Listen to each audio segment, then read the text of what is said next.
What's going on, guys? It's the chosen one, Paradox Moxley, coming live from the sanitarium. It's Tuesday, October 28th. I've missed a couple of days of video. I know I promised to do a review of the Hell in the Cell pay-per-view. Did not get around to it. I haven't been feeling all that well. Been having some issues. So let's get to the subject at hand. Survivor Series is coming up, of course. They announced they're going to have a traditional Survivor Series type match with the Team Authority versus Team Cena. Um, Now, I've spent most of the day talking amongst my wrestling friends about who is going to play roles on each team. Now, of course, the Authority's pretty much already got the Authority pretty much already figured out. I'm going to guess that Alexander Rusev will be a member of Team Authority along with Kane and Seth Rollins. I'm guessing it'll be 5-on-5. So Team Cena so far is Cena and Dolph Ziggler.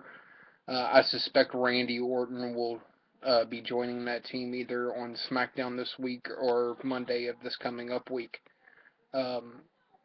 Orton had a hell of a face turn that I thought that they were going to put on the back burner, but it looks like they're actually going to go through with it.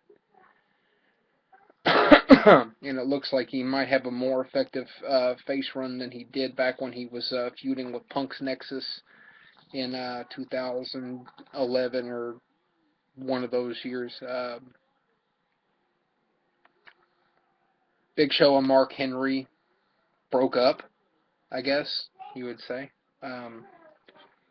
There was no point in them being together, and then there was no point in separating them. It is entirely pointless. With all the great, young, hungry tag teams they have signed to WWE currently, they wasted a tag team title match on a storyline with Big Show and Mark Henry, who are both clearly on their way out. Probably Big Show more than Henry. I see Henry sticking around for a little bit, maybe possibly doing some training work. A lot of people were talking that he was going to be the corner piece of the new Nation of Domination, either as a protagonist or as an antagonist. Like, no, guys, we've I was part of a group that was based on racism, and it didn't work out too well for my career. Or, hey, guys, I was in a group based on racism, and it worked great for my fucking career. So, I mean, it could go either way. Paige turned on Alicia Fox, which I didn't see coming. She actually turned on her at the Hell in the Cell pay-per-view, but they went even further the following night on Monday Night Raw, where she just beat the living shit out of Alicia Fox. And I guess they're working to build a program between the two of them. A bold prediction that I'm going to make is, since they've kind of withdrawn Paige from the title picture, at least for the time being, is that they're gonna put Nikki Bella versus AJ Lee, and I think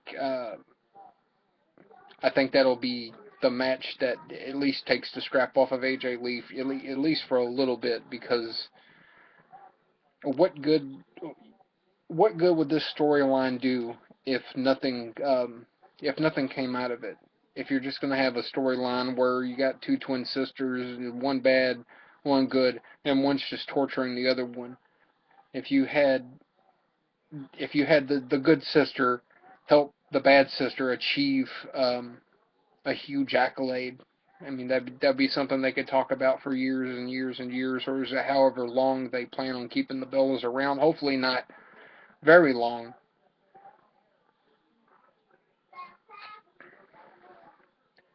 But I gotta tell you, when I look at the Bellas, man, I really gotta question John Cena and Daniel Bryan's taste in women.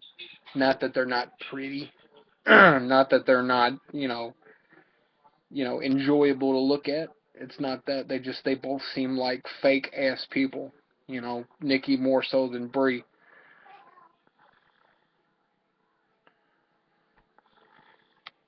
And the subject that I have been waiting to talk about this, you know, 5 minutes pre-edit, and that is the potential Dean Ambrose Bray Wyatt feud, which I'm looking very forward to. I mean, Mick Foley tweeted about it, and he took the words right out of my mouth. Think about the promos. Think about the promos that are going to come from these two just going back and forth with one another. They already kind of teased that on Monday with Bray saying something along the lines of, when I look at you, I see myself. And it almost seems uh, like they could form an alliance after this is all said and done, it's very interesting. I listened to a radio shoot interview that they did with Bray Wyatt out of character.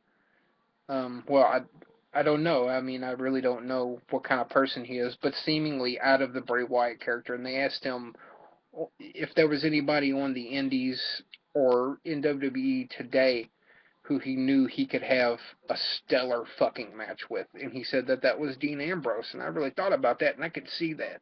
I could see their styles working together. I could see the promos working together. I could see this being feud of the year. And that's going to be very hard to beat the feud that Seth Rollins and Dean Ambrose had.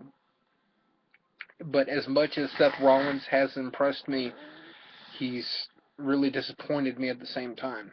And I know that sounds weird, but I expected so much more from him. They had Roman Reigns cut a televised promo from his home wherever the hell that is. Just saying that he wishes that he was there. Of course we all know that. Um, he gave kudos to Dean Ambrose for fighting the good fight, and he shit all over Seth Rollins like you would expect him to. Now, I listen to a lot of guys that do the same thing that I do. That, either get behind a camera or they do a podcast and they talk about, various things that are happening in wrestling.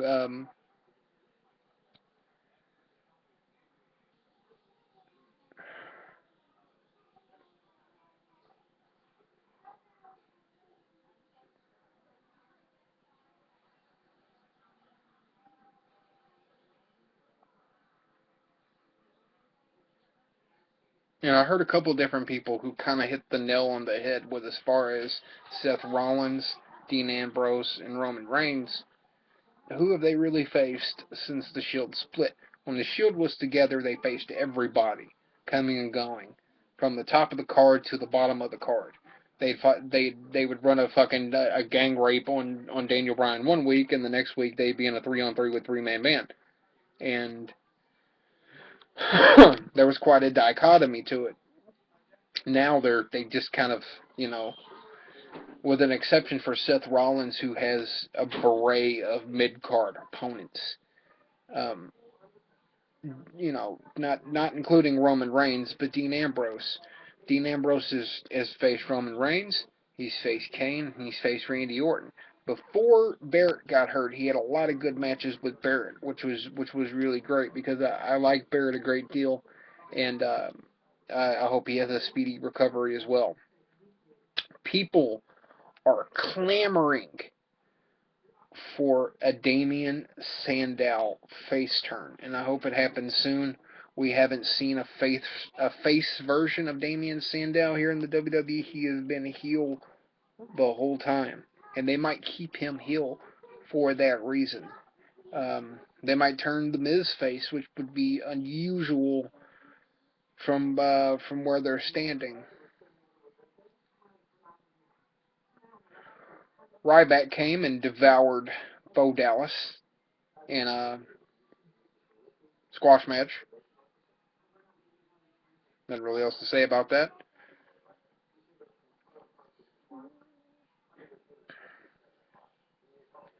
The main event was Seth Rollins versus John Cena.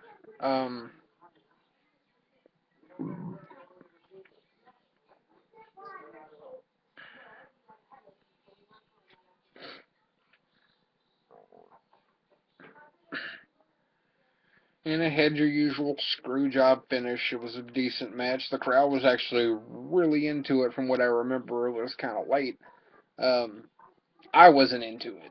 I thought the match was kind of stagnant. And even though I don't think really highly of Cena, I expected more. Expected more from him. And I always have high expectations of Seth Rollins. Rollins gets locked into the STF. He motions. Kane comes out. Disqualification.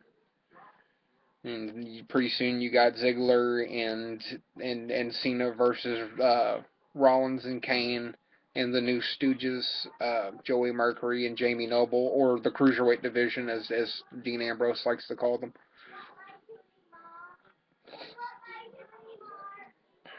Shortly followed by the Authority, and they ended with a stare off. I hate when they fucking do that. So retarded. Anyways, I'm just going strictly from memory. If I forgot anything, I'm sorry. No script today. I decided to, preparation a little less and see what I came out with because, you know,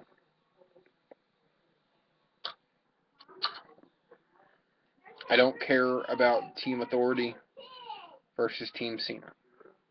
I'm more interested in Bray Wyatt and Dean Ambrose.